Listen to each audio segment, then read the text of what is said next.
Don't try to get attention. Be yourself and see who shows up. This idea transformed the way I think about creating content, audience building. It's essentially authentic marketing. And it is opposite of what you learn out there when they teach you to get attention. Whether you're getting attention on video by doing things that don't feel authentic and worthwhile to you. I literally saw a video coach said this. Hey, at the beginning of a video, go like this. At the beginning of a video, go like this. So that in the first couple seconds, you get their attention right away. And then you can keep their attention. And then you also go, you do things that, visual interruption. And I mean, to do that if it feels authentically true for you and deeply joyful, sure, go for it. It doesn't feel true for me, and I don't think it probably feels true for a lot of you here. Same thing with copywriting, right? Like if you learn how to write marketing copy to sell your things or to build your audience, you're going to learn, you got to say this at the beginning and then say that. This is why I've always shied away from copywriting formulas, headline formulas for getting attention, essentially. I'm like, if I look at that, I'm like, well, it feels formulaic, literally. And if the formula isn't something that was generated from you, or if the formula wasn't like, oh my God, I love doing that, I'm so glad someone crystallized what I already love to do, fine, wonderful, great. But if it's something that you have like, okay, I can see how that gets attention, and even though it doesn't feel true to me, I'm going to stretch myself. Maybe it'll eventually feel true to me. But it gets people's attention. Like it starts with external validation as the priority. And that's dangerous.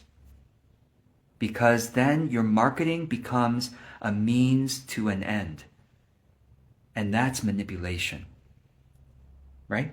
Because you're like, I'm doing this so that I can get their attention, so then I can deliver my message, and so I can build their trust, so that I can get a customer. I mean, that makes sense, right? It sounds like a logical flow, doesn't it? But then you realize you haven't been living from your true self.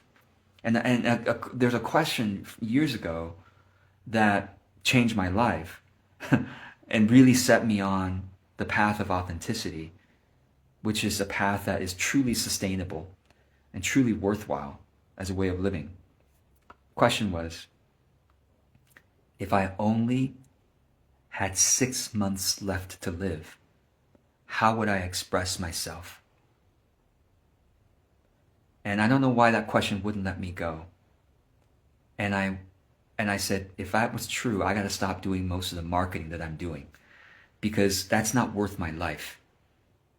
If I had 6 months left to live, I would every single day be doing whatever I can to express my soul, because I don't want to die with that deep song left unsung.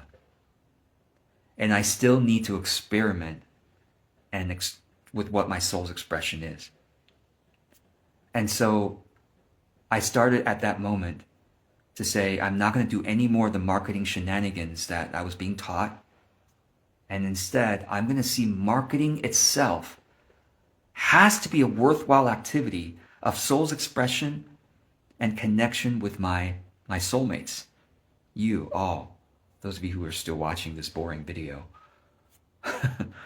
are my soulmates, perhaps. And you also have a bunch of soulmates out there who are waiting for you to express yourself authentically and it's like you have to strip away the inauthentic attention-getting tactics so that you have the room and the energy and the focus to express your soul. And so when I started doing that, I really came alive. That was really when my business came alive. I said, oh my gosh, Why didn't anyone tell me before this point? That marketing itself doesn't have to be a means to an end. It doesn't have to be a chore. It's not a chore. I mean, how can the practice of your soul's expression be a chore? What are you talking about? That's like itself, that's life. That's like true living. And so I said marketing is essentially the practice of my soul's virtues and my soul's expressions. Virtues meaning I have to be courageous, or I have to practice. What does it mean for me to be courageous today?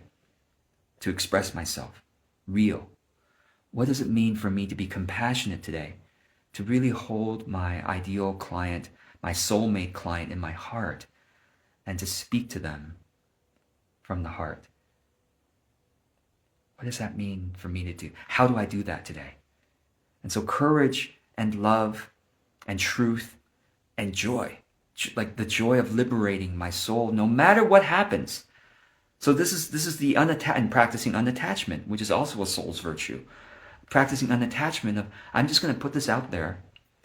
No matter what happens, no matter if not a single person sees this, not a single person likes it, not a single person decides to follow me or what, setting all that aside, was this moment worthwhile for me? Yes.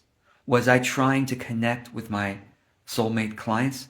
When I'm trying to connect with my soulmates to serve them? Yes. Okay, this moment was worthwhile. If I happen to drop dead tomorrow, I lived this day, or this moment at least, in a worthwhile way.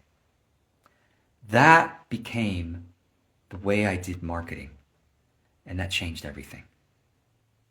So I said, I really can't stand attention-getting tactics anymore. When I see them, formulaic things, headlines and video things, I have to like make my video really interesting and special, whatever. It's not worth my limited life. What is the practice of expression and virtue, and then see who shows up. If I show up consistently, well, I get more of a chance to be found by more people, by more of my soulmate clients. It's not going to resonate with everyone, but it resonates with the right people, the people that are meant for me. So anyway, I hope this is encouraging in some way, and thanks for joining me on this journey.